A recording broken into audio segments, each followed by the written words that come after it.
Un cordial saludo a todos los oyentes de Radio María. Un día más, con la gracia del Señor, proseguimos el comentario del Catecismo de nuestra Madre, la Iglesia. Dentro del apartado sobre las etapas de la revelación, habíamos hablado de la alianza con Noé. A partir del punto 59 dice: Dios elige a Abraham. Dice este primer punto: para reunir a la humanidad dispersa, Dios elige a Abraham, llamándolo fuera de su tierra, de su patria y de su casa, para hacer de él Abraham, es decir, el hombre de una multitud de naciones. En ti serán benditas todas las naciones de la tierra. Bueno, esa diferencia entre Abraham y Abraham, recordaréis como en el capítulo 17 del Génesis, Yahvé le cambia de nombre a Abraham, y de Abraham, ese Abraham, le quiere, como nosotros le llamaríamos, rebautizar, ¿no? Pues dándole también en ese nuevo nombre toda la significación a la que está llamado a ser padre de una multitud de naciones. Igual que, por ejemplo, esto nos suena mucho en el Nuevo Testamento, como el Señor le cambia el nombre a Simón y le dice: tú eres Pedro, que significa piedra, y sobre esta piedra edificaré mi iglesia. En el mundo semítico es frecuente que el nombre sea el significado de la vocación dada por Dios. Y por lo tanto, cuando pues Dios sale al encuentro de Abraham o de Simón, de este pescador de Galilea, ese cambio de nombre viene a significar, bueno, pues la llamada de Dios que se concreta en esa misión, en ese nuevo nombre. Bien, pero fijémonos en lo que el nombre significa, ¿no? Padre de una multitud de naciones, para reunir a la humanidad dispersa. Aquí hay un misterio, el misterio de que Dios es uno y todo lo que nace de Dios tiende a la unidad, y el pecado, por el contrario, fractura. Si algo hace Satanás siempre es dividir, el tentador siempre divide, mientras que la gracia de Dios sana las heridas de la división. Es así. El pecado del hombre es el pecado de Babel, que es el de dividirnos entre nosotros. Por el contrario, la gracia de Dios, el don del Espíritu Santo en Pentecostés, es la gracia de hacer un solo pueblo que habla en todos los idiomas. Mientras que Babel nos divide y cada uno pues se siente contrincante del otro, y los idiomas son entendidos como, o la adscripción a un pueblo es entendida como una contraposición frente al otro, ¿no? Yo soy de este y luego no soy del otro, ¿no? Eso es así, es curioso, ¿no? Esa tendencia que tenemos en nosotros. Los palestinos contra los hebreos, los serbios frente a los bosnios, los otros frente a los otros, ¿no? Los hutus contra los tutsis. Es así, O sea, tenemos marcada en nosotros esa especie de rivalidad. Y además, generalmente las rivalidades suelen ser entre los que viven cerca. Los hutus y los tutsis allí viven, ¿no? Y los serbios y los bosnios y los croatas. O sea, es decir, todas estas guerras tribales que tenemos entre nosotros, pues son un reflejo de esta herida, del pecado original. Bien, pues bueno, lo que se dice es que frente a esa humanidad dispersa por el pecado original, porque el pecado original nos ha fracturado frente a Dios, nos ha fracturado con nosotros mismos y con el prójimo que nos rodea, Dios llama a Abraham pues para, en la providencia de Dios, ir avanzando en su terapia de sanación, en su búsqueda de la unidad. Y es curioso que le dice: sal de tu tierra y vete a donde yo te mostraré. Es decir, a mí por lo menos me llama la atención que para sanar la división y para sanar ese enfrentamiento de unos contra otros, y todo el mundo quiere controlar al vecino y todo el mundo pretende ser, ¿no?, el caudillo del lugar, etcétera, ¿no? Y todo el mundo pretende sacar pecho y mostrar que es más fuerte que el otro. Para sanar eso, le dice a Abraham: sal de tu tierra y vete a donde yo te mostraré. O sea, es como sanar el problema, pero de la manera totalmente contraria como suele hacerse, porque generalmente, pues quienes están imbuidos de ese espíritu de división, lo que hacen es, bueno, pues yo emperador, yo conquistador, lo que voy a hacer es intentar someter a todos los pueblos bajo mi imperio, y los pongo bajo a mi servicio, serán mis esclavos. O sea, es conseguir una unidad, una falsa unidad, por el sometimiento de los demás. Aquí mando yo. Sí, claro, pues es una unidad ficticia. Eso es una unidad, pues por sometimiento, ¿no? La del César, ¿no? Que, bueno, coge y invade todo el mundo, y entonces aquí no hay más ley que la del César. Ya, es una unidad ficticia. Sin embargo, fijémonos cómo el espíritu de Yahvé, el espíritu de Dios, es bien distinto. Para buscar la unidad, no la busca mediante el camino de ser más fuerte y someter, sino le dice a Abraham: oye, sal de tu tierra. O sea, es decir, de momento, desposéete de lo poco que tienes. En vez de hacerte fuerte y someter a los demás, sal de tu tierra. Y vete a donde yo te mostraré. Y además no en plan de conquistarlo, sino en plan de, bueno, de pedir instalarme aquí, pedirme instalarme allá. Es decir, para buscar la unidad hay que comenzar por salir de uno mismo. No pretender que todo el mundo venga a mí. Yo creo que aquí hay una lección de la que tenemos que extraer, ¿no? Es la unidad buscada de otra manera, bajo otra perspectiva, de salir de uno mismo. No pretender que todo el mundo venga a la mía. A la mía me refiero a mi convicción, a mi falsa unidad. La búsqueda de unidad supone ceder, supone salir de uno mismo, supone renunciar a ese falso dominio. Y el caso es que Abraham va instalándose y fijaros que sin saber muy bien a dónde le lleva Yahvé, o sea, de una manera verdaderamente humilde. Humilde.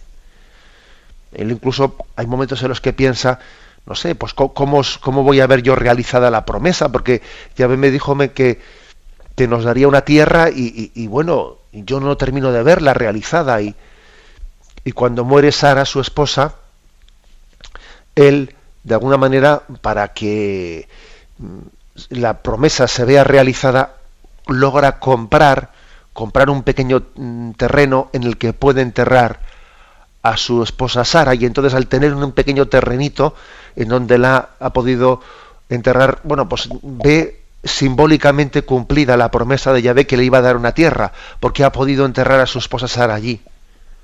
Es curioso, ¿no?, que para realizar la unidad de la humanidad dispersa, lo que Yahvé comienza haciendo es decirle a Abraham: ala, despójate de lo que tienes, de tus seguridades, de tu tierra, ¿no?, y vete a donde yo te voy a mostrar.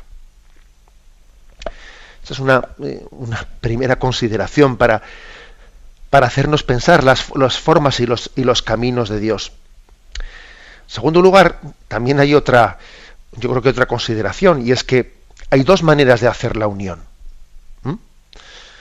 Si con Noé se había hecho un pacto, ¿no? Y es que al ver la división, al ver el pecado, cuenta la Sagrada Escritura que Yahvé se había enfurecido, que Yahvé se había llenado de cólera. Ya sabemos que estamos hablando en forma humana, porque cuando decimos que Yahvé se arrepintió de haber creado la humanidad, etcétera, etcétera, bueno, son formas humanas de hablar. Dios no se arrepiente, porque Dios es omnisciente, Dios conoce el pasado, presente y futuro, etcétera. O sea, que también tengamos en cuenta que la Sagrada Escritura, cuando habla de Dios, siempre no hay que olvidar nunca que utilizamos términos, que proyectamos en Dios términos humanos, ¿no? Dice que Yahvé se arrepintió. de haber creado la humanidad, y entonces mandó un diluvio. Un diluvio, para entendernos, ¿no? Pues para eliminar la maldad de la tierra, para eliminar a los malos, como se dice, ¿no? Para eliminar la maldad. Y Yahvé se arrepintió, dice, se arrepintió de haber intentado eliminar la maldad de la tierra, repito que estamos hablando bajo una imagen de Dios, ¿no? Y que entonces envió ese signo del arco, el arco iris, como una imagen del pacto, de la alianza que Dios haría con nosotros. Es decir, que ya Yahvé no volvería a enviar un castigo para eliminar a la humanidad. Es el signo del arco iris, el signo de la alianza. Es decir, que Dios renuncia a buscar la unidad del género humano, eliminando la maldad, eliminando a los malos, sino que más bien lo va a hacer de otra forma, haciendo que la bondad, haciendo que la santidad se multiplique. Eso es lo que hace primero con Noé y luego con Abraham, haciéndole padre de una multitud. Hay dos maneras de buscar la unidad: eliminando a los malos o multiplicando a los buenos. ¿Cuál elegimos nosotros? Dios ha elegido la de multiplicar a los buenos, más que la de eliminar a los malos. Esto, si os dais cuenta, conecta con este pasaje, con esa parábola del Evangelio en la que le dice: Señor, es que alguien ha sembrado, junto al trigo ha sembrado cizaña. ¿Me permites que vaya a arrancar la cizaña? Y dice: no arranques la cizaña, no vaya a ser que, como todavía no se distingue bien qué es trigo y qué es cizaña, pues igual, queriendo arrancar la cizaña, arrancas también el trigo. Déjales que crezcan juntos. Ya llegará el tiempo de la siega, y entonces mi Padre Celestial ya distinguirá, ya separará el trigo de la cizaña. Es decir, Dios no busca la unidad del género humano eliminando a los malos, no, sino suscitando el bien, haciendo que el bien crezca, que crezca el bien entre nosotros. Como veis, pues es un punto de partida que yo creo que nos debe de conmover, nos tiene que emocionar. ¿Cuál es el estilo de hacer las cosas que tiene nuestro Padre Dios, que tiene Yahvé? Tenemos un momento de reflexión. Escuchan el programa Catecismo de la Iglesia Católica con Monseñor José Ignacio Munilla. Continuamos en esta edición del Catecismo, en esta explicación del apartado que tiene como título Dios elige a Abraham. Pasamos al punto 60, que dice: el pueblo nacido de Abraham será el depositario de la promesa hecha a los patriarcas, el pueblo de la elección, llamado a preparar la reunión un día de todos los hijos de Dios en la unidad de la Iglesia. Este pueblo sería la raíz en la que serán injertados los paganos hechos creyentes. Bueno, es el pueblo nacido de Abraham. En primer lugar, nosotros somos el pueblo nacido de Abraham, porque Abraham engendra un pueblo no meramente biológico, no, sino que es nuestro padre en la fe. Yo también creo que habría que decir que el propio Abraham tiene una peregrinación interior. Ese hombre que peregrina a la tierra que Dios le va a mostrar. También creo que hay que señalar que no veamos en Abraham a alguien pues que no tiene la más mínima duda, alguien perfecto, alguien con una imagen inalcanzable para nosotros. No. Nosotros muchas veces, cuando hablamos de Abraham, solemos fijarnos en el texto: sal de tu tierra, vete a la tierra que yo te voy a mostrar, y entonces vemos el gran acto de confianza, de escuchar esa voz de Yahvé y marcharse. Y luego también nos solemos acordar del episodio de Isaac, de esa obediencia a la fe, capaz de hacer ese amago, de estar dispuesto a sacrificar a su hijo, a su único hijo Isaac. Y entonces nos parece que la figura de Abraham es una figura, inimitable, ¿no? Inimitable por el grado de confianza. Pero no es verdad, no es verdad, porque uno lee todos los capítulos que hacen referencia a Abraham en el libro de Génesis, que si no mal recuerdo creo que están del capítulo 12 al 25, ¿no? en el libro del Génesis, y claro, se da cuenta de que Abraham es un hombre de carne y hueso como cualquiera de nosotros, y que tiene sus luchas interiores y que le cuesta confiar y le cuesta creer. Abraham tiene sus temores, y es el hombre abierto a la palabra de Dios, es verdad, pero en parte, porque también es frágil. Él tiene miedos, pues miedo a ser mal visto, miedo a ser marginado, miedo a no ser considerado, ¿no? Por ejemplo, pues llama la atención que cuando Abraham en un momento determinado baja a Egipto, pues él allí oculta la identidad de su mujer Sara. La oculta porque tenía un instinto él de defensa, porque dice, bueno, es que claro, si yo llego con una mujer hermosa a Egipto, claro, les va a traer mi mujer, y entonces como yo soy el marido, me van a eliminar a mí para quedarse con mi mujer, y entonces a mí me van a matar y se quedan con mi mujer. Y entonces claro, él le dice a su mujer Sara, oye Sara, no les digas que eres mi mujer, vamos a decirles que eres mi hermana, Y claro, fijaros que, bueno, qué debilidad por parte de Abraham, ¿no? Que él sí había confiado en la palabra de Dios, pero luego tenía fragilidades, porque claro, tiene un instinto de conservación de su vida que hasta es un instinto excesivo, porque también le lleva hasta la indignidad de ponerle a su mujer de manera que es, claro, al verla como su hermana y pensando que no tiene compromiso, pues el faraón se siente atraído por ella y la lleva con él. Luego cuenta el relato como el faraón vio que al haber tomado a esa mujer, pues empezó a recibir como maldiciones, como que vio que los dioses no aprobaban que hubiese cogido a esa mujer, y entendió que debía de pedirles que marchasen, pues porque no había habido una serie de acontecimientos en su vida que él había pues interpretado como que los dioses egipcios, o como los entendiese él, ¿no? Pues no habían bendecido que hubiese tomado a esa mujer. Entonces cuando se entera que es la mujer de Abraham, y dice, oye, ¿por qué me has ocultado que era tu mujer? ¿Por qué me has ocultado? Seguro que yo he sido castigado por los dioses por eso. Y entonces les manda fuera. Bueno, pero ¿a dónde voy?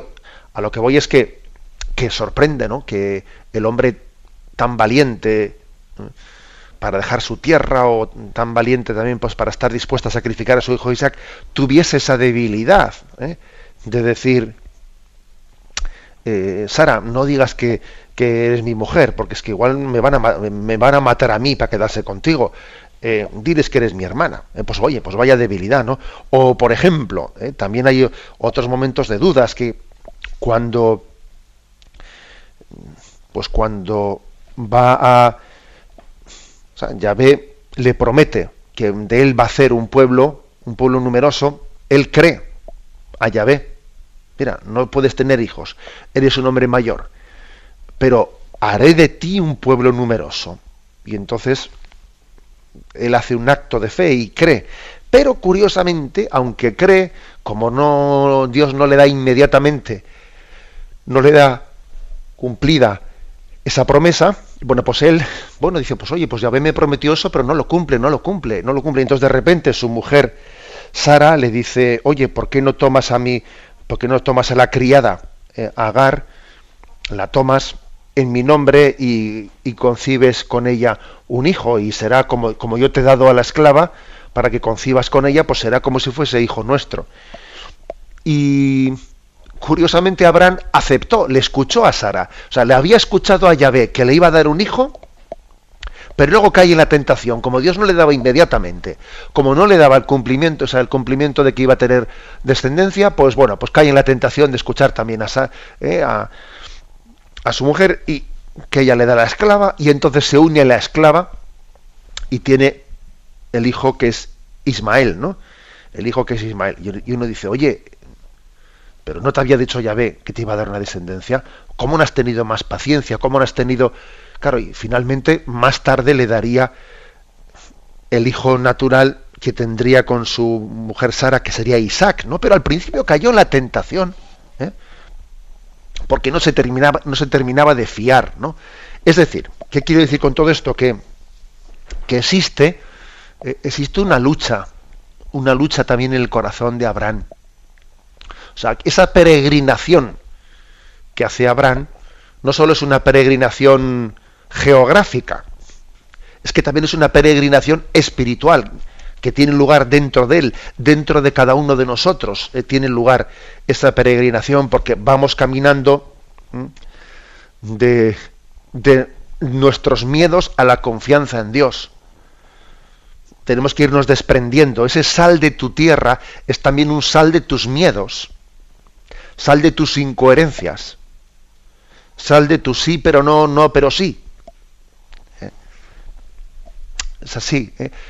O sea, que es impresionante la lectura de la historia de Abraham, porque es nuestro padre en la fe, es el peregrino en la fe, y bien nos puede significar a nosotros, o sea, nos representa a nosotros en esa peregrinación que cada uno tenemos, ¿no? Para buscar al hombre plenamente confiado en Dios.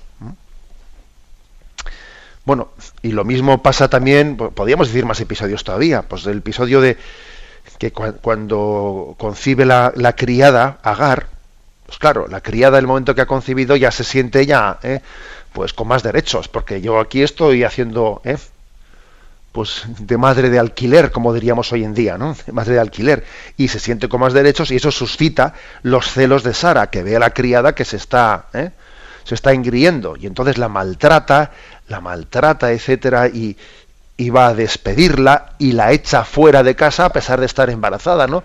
De su marido, la echa fuera por los celos que ha cogido.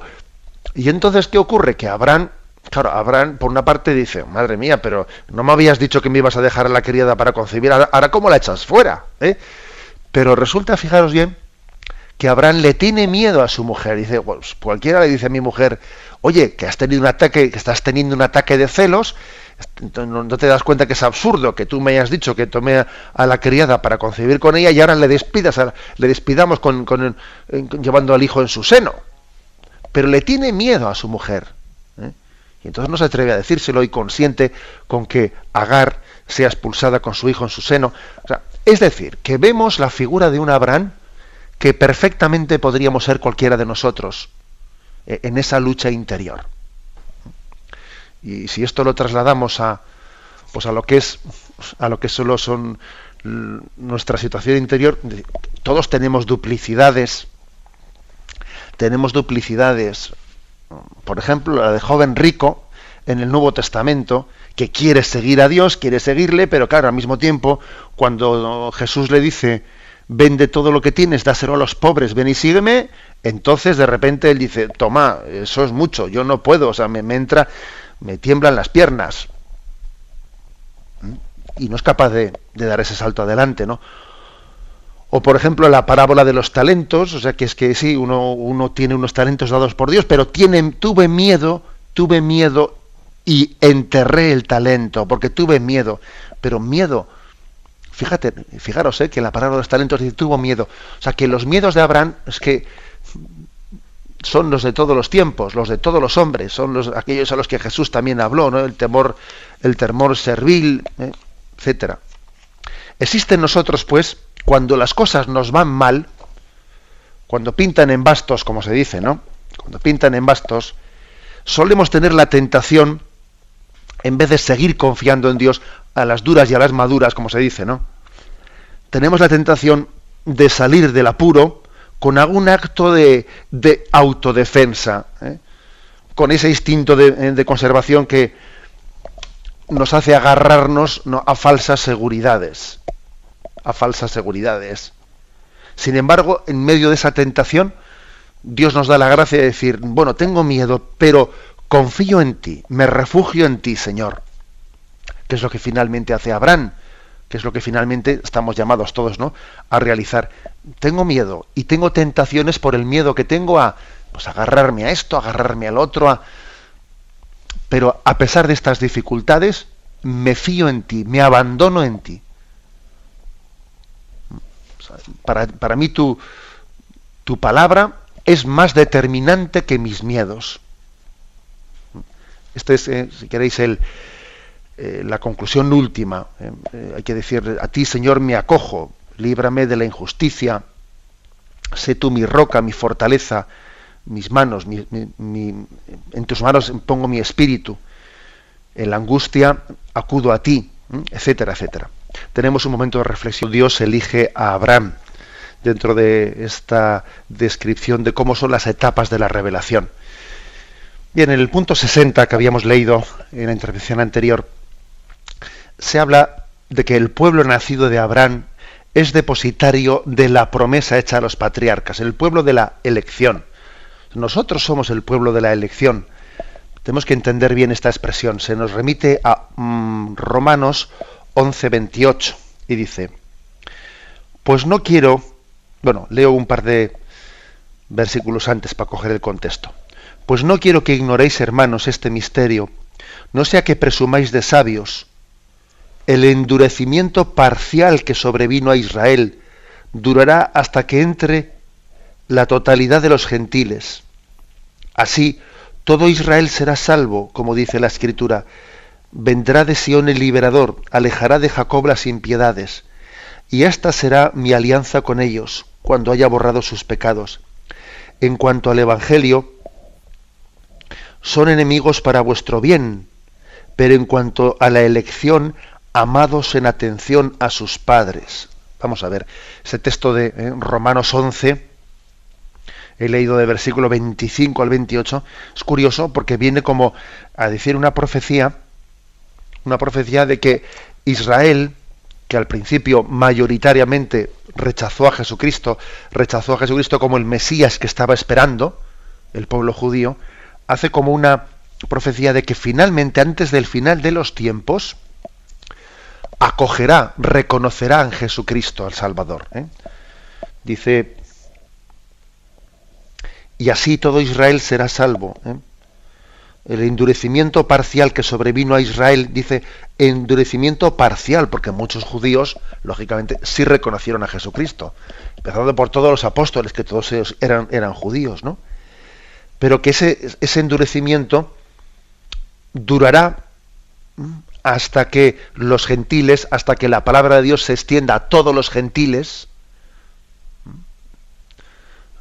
hasta todos los pueblos, y una vez que todos los pueblos hayan conocido a Jesucristo, entonces Israel se convertirá, reconocerá a Jesucristo.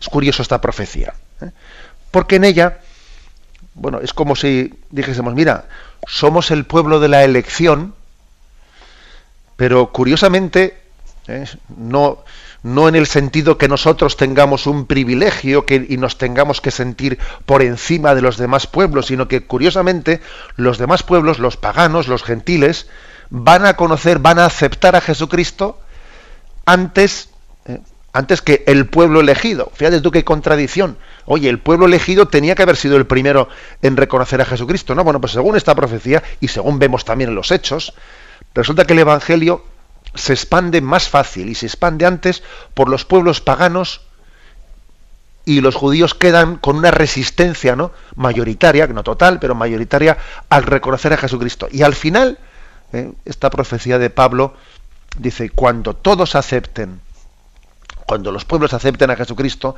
y el Evangelio llegue a todas las gentes, entonces el pueblo de Israel acogerá a Jesucristo. Es decir, que no nos podemos engreír en eso de ser el pueblo de la elección. Mira, o sea, que en casa de herrero cuchillo de palo, se dice, ¿no? Pero ¿cómo es posible? Pues sí, mira, así suele ser. Pues precisamente para que no nos ufanemos de ser hijos de Dios, o ser el pueblo elegido, la raza elegida, etcétera, ¿no? No sé, Dios sabe más y Él sabe cómo hace las cosas, pero existía lógicamente un peligro en ser el pueblo de la elección, y el peligro era que uno se ufane, uno se ensoberbezca por ello y se piense que su raza está por encima de las demás, etcétera, cosas por el estilo, ¿no? Y entonces, pues resulta que al final los pobres, los que vienen de fuera, los gentiles, esos que dice el Evangelio, que cuando los invitados a la boda no quisieron acoger la invitación, sal a las veras de los caminos, a las cruces de los caminos, y a los pobres que veas pasar, invítalos primero. Bueno, pues esta es la realidad. Nosotros somos de esos pobres que pasaban por el cruce de los caminos y fuimos invitados a entrar, pues porque resulta que los de casa eran por los judíos, aquellos a los que vino Jesús, pues tuvieron un rechazo mayoritario. Mira cómo son las cosas. Pero el pueblo judío era instrumento de unidad para nosotros, y ahora nosotros tenemos que ser instrumento de unidad para ellos. Pero el caso es que Dios quería convocarnos a todos, quiere convocarnos a todos, a través del pueblo de la elección.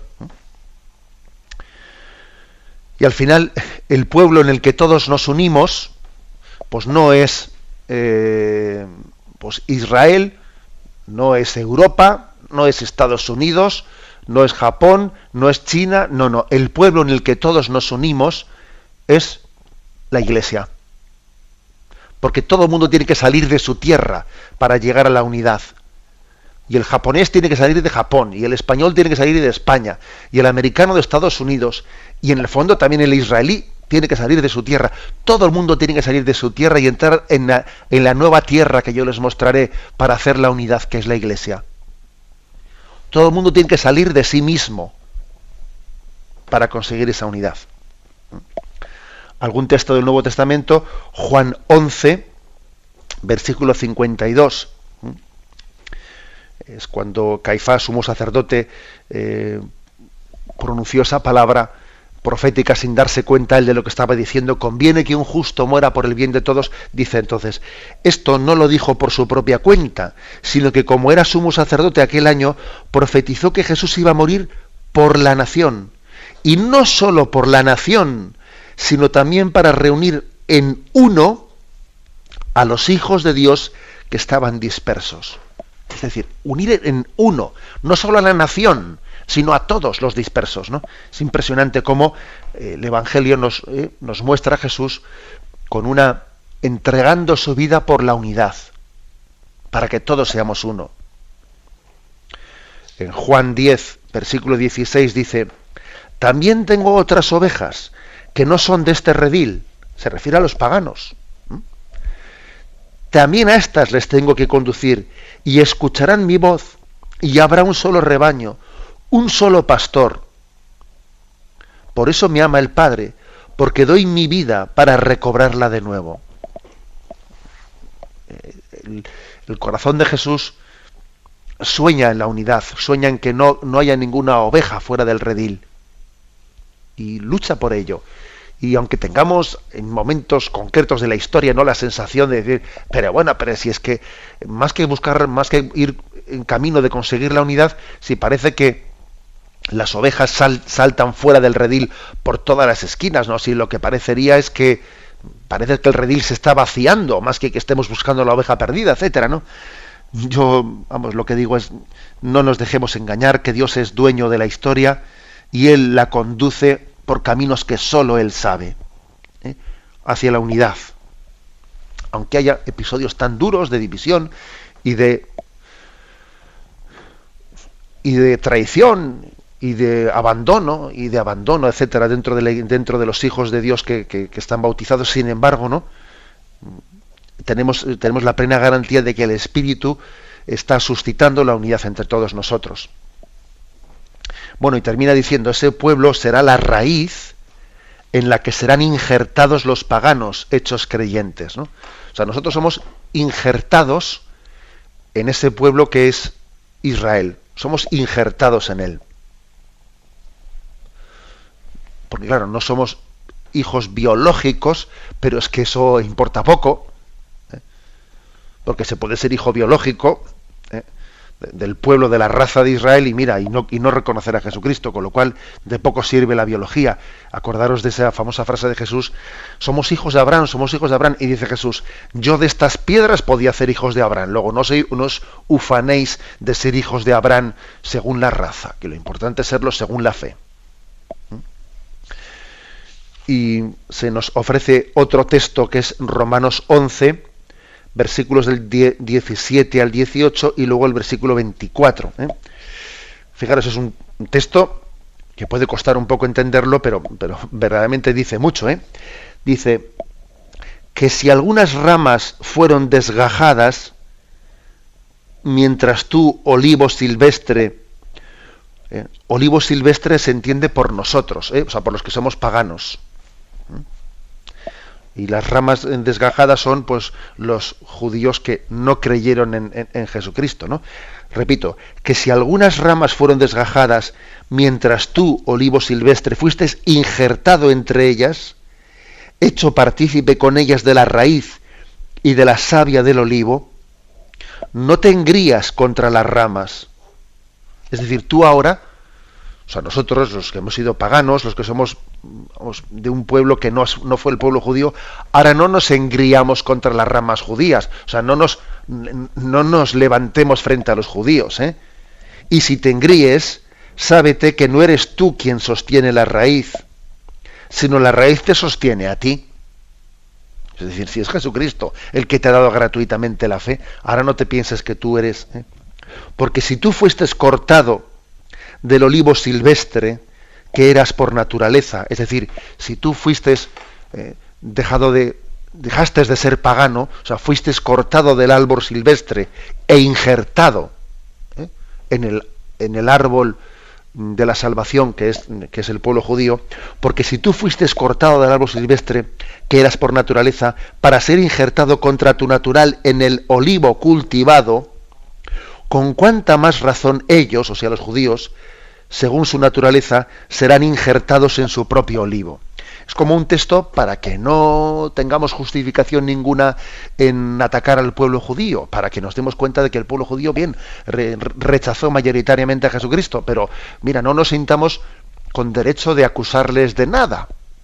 No te sientas con derecho de acusarles de nada, que al fin y al cabo nosotros hemos recibido gratuitamente el don de la fe gracias a ese pueblo judío, aunque ellos rechazasen a Jesucristo en gran parte, pero no nos engriamos frente a ellos, porque nosotros somos hijos de la gracia, hijos de la misericordia, luego tengamos misericordia también con ellos, ¿no? Viene a decirnos ese texto impresionante, que para quien quiera leerlo es Romanos capítulo 11, versículos del 17 al 18 y luego el versículo 24.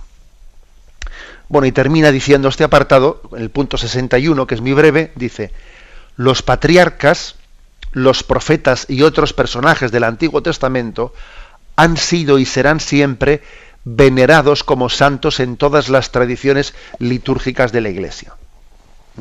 Bueno, también, por tanto, existe pues San Abraham, San Elías, Isaías,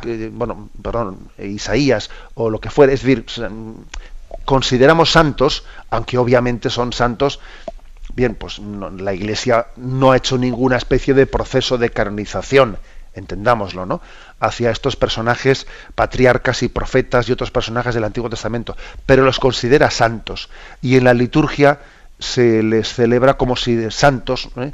Muchas veces no les llamamos pues San Isaías, no, le llamamos el profeta Isaías, pero les damos, digamos, una dignidad de santos. Y es verdad que su santidad, pues comparativamente con lo que nosotros entendemos hoy en día por un santo, pues posiblemente puedan tener muchas contradicciones, como esas que he hablado yo de Abraham en su vida, etcétera. Pero es que tenemos que tener en cuenta que en el Antiguo Testamento todavía no se tenía la plenitud de la revelación en Jesucristo. Luego se tanteaba con muchas cosas y se consideraban como normales y bendecidas por Dios, cosas que luego sabemos que no son así, como si la poligamia y cosas por el estilo, ¿no? Pero fijaros bien, se trata de los hombres que oyeron la voz de Dios, que siguieron sus designios, que siguieron sus caminos, y que fueron fieles a Dios en la medida en que se podía también ser fiel, pues en ese momento en el que todavía no se tenía la plenitud de la gracia en Jesucristo. Por eso dice que en todas las tradiciones litúrgicas, también las orientales, de la occidental, etcétera, se les considera como santos. Bien, lo dejamos aquí. Damos paso ahora a la intervención de los oyentes.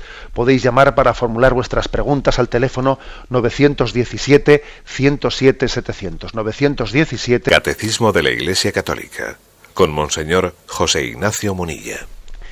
Sí, buenos días, ¿con quién hablamos? Buenos días, monseñor, soy Manuel de Madrid. Adelante, Manuel. Monseñor, el domingo escuché un programa en el que no había posibilidad de llamarle, y por eso lo hago hoy, en el que hablaba del orden sacerdotal y establecía la prudencia del criterio del Papa Juan Pablo II respecto a que, como no se tenía constancia de que nuestro Señor Jesucristo hubiera elegido mujeres en el orden sacerdotal, pues no se consideraba adecuado hacer ahora una cosa distinta. Y yo, sin embargo, me quedé perplejo porque yo entiendo que María Santísima es la primera en el orden apostólico, es la que comparte con Cristo pues la Eucaristía tantas veces, es el consuelo de los pecadores, es la reina de los confesores, quiero decir, yo que no creo que haya persona más elevada en la Iglesia y en el orden apostólico que María Santísima. Y claro, ahí me quedé un poco, no entiendo muy bien el criterio ese. Me gustaría, por favor, pedirle que me lo aclare. De acuerdo.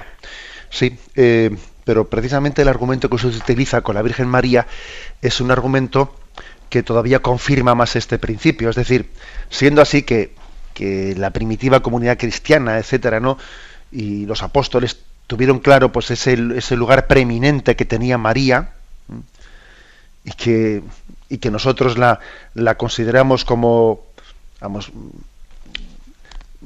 agraciada por parte de Dios con una santidad desde luego muy superior a todos los apóstoles, y sin embargo ella no fue elegida para ser uno de los 12 apóstoles, ¿no? Ella no estuvo presente en la institución de la Eucaristía, en la que también Cristo instituye el sacerdocio, y sin embargo sí está presente después en el Pentecostés, en el mismo lugar, en el cenáculo, está presente cuando viene la efusión del Espíritu Santo, ¿no? Luego María va a tener la plenitud del Espíritu Santo, pero no por la vía sacramental apostólica, sino por otra vía, digamos, carismática.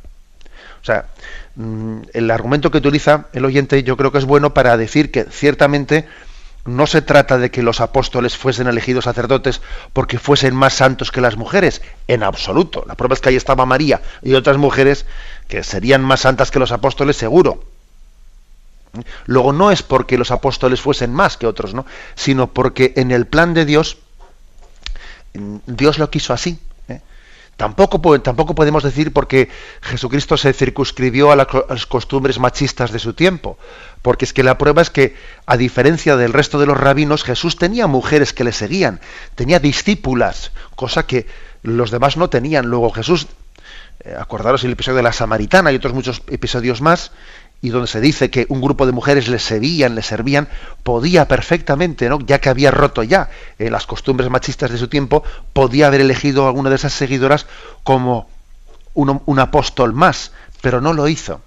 Entonces, al no haberlo hecho, lo que la Iglesia dice es que no se siente con poder, no se siente con autoridad para cambiar una tradición que viene de Jesucristo, porque él pudo tener, por el hecho de haberlo hecho así, la tradición de la Iglesia siempre ha interpretado que ahí hubo una voluntad originaria de Jesucristo, ¿no?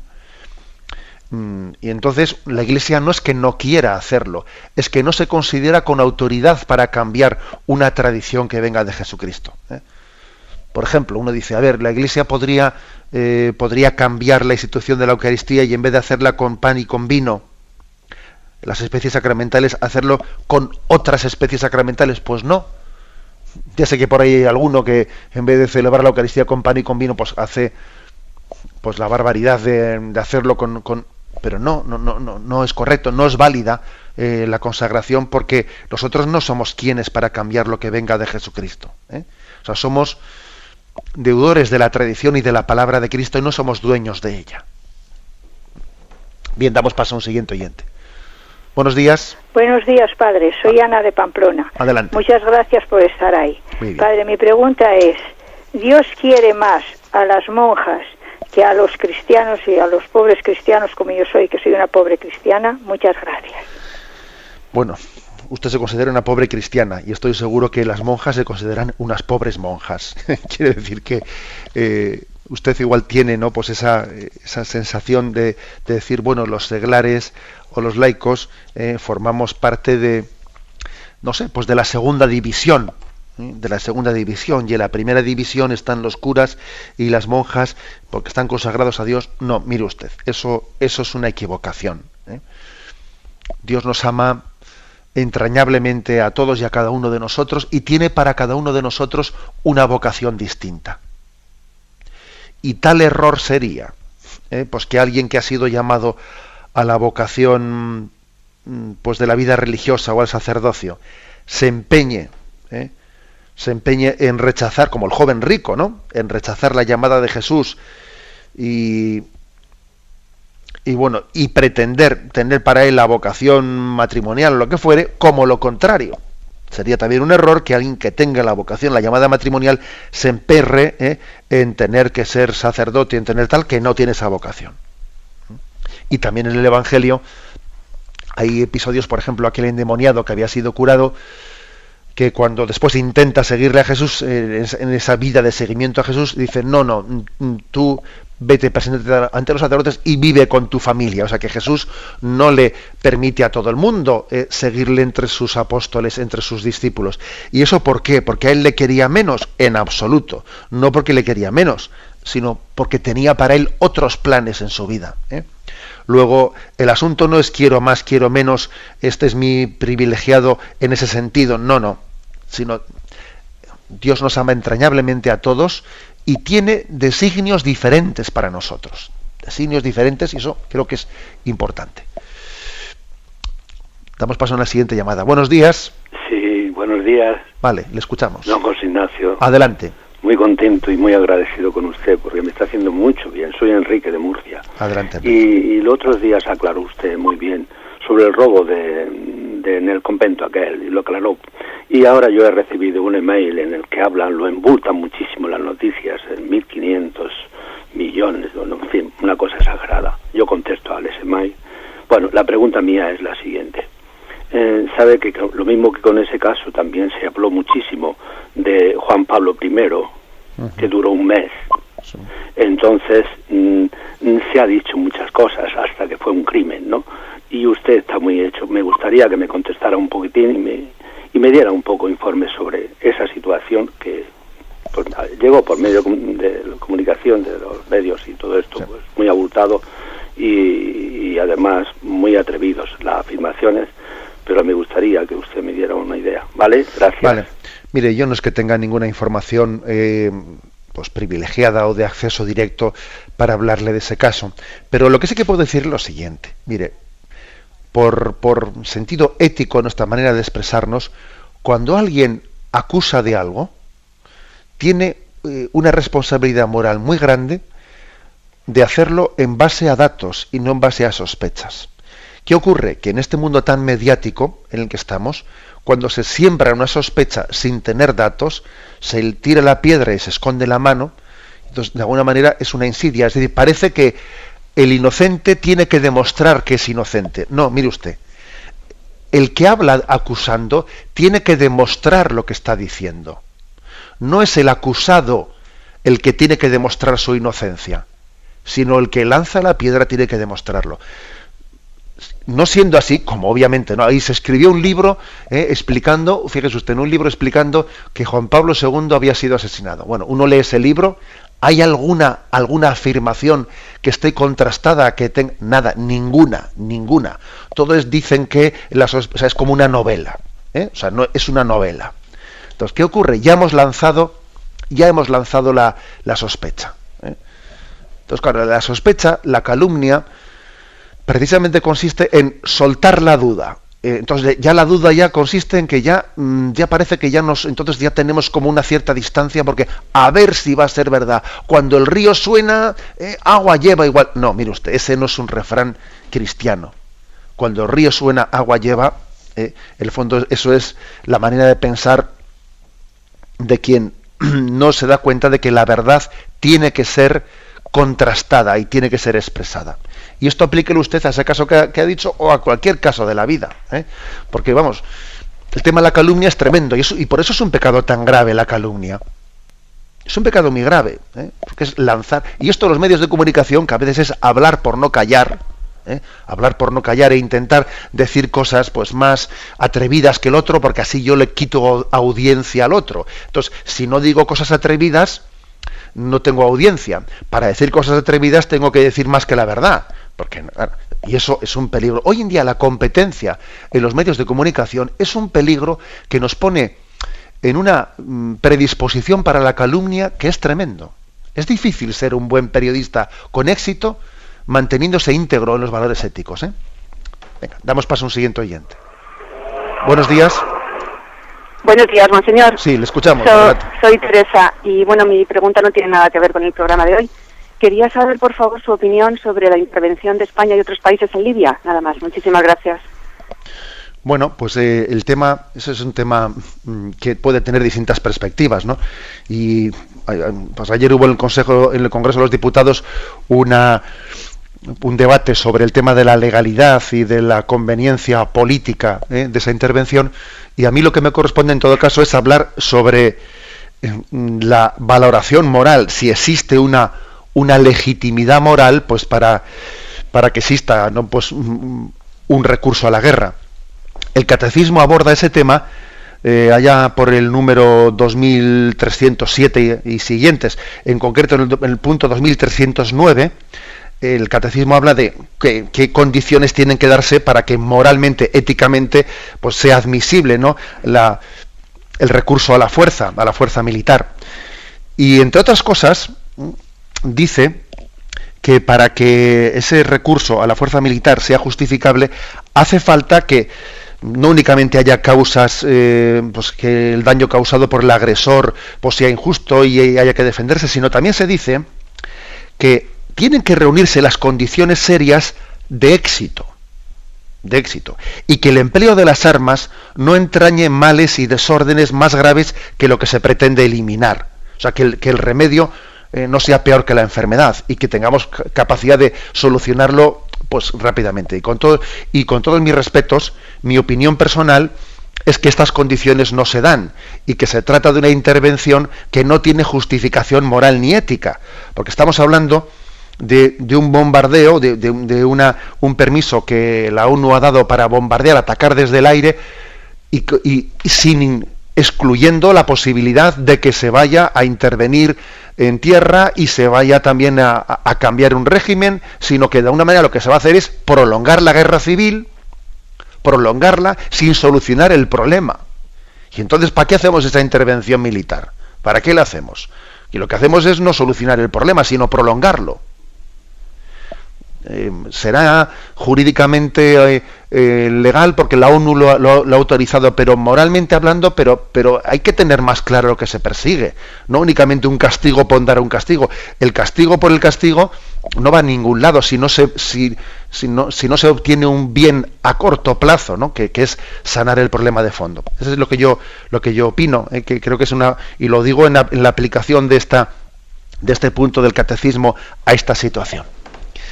Me despido con la bendición de Dios Todopoderoso, Padre, Hijo y Espíritu Santo. Alabado sea Jesucristo.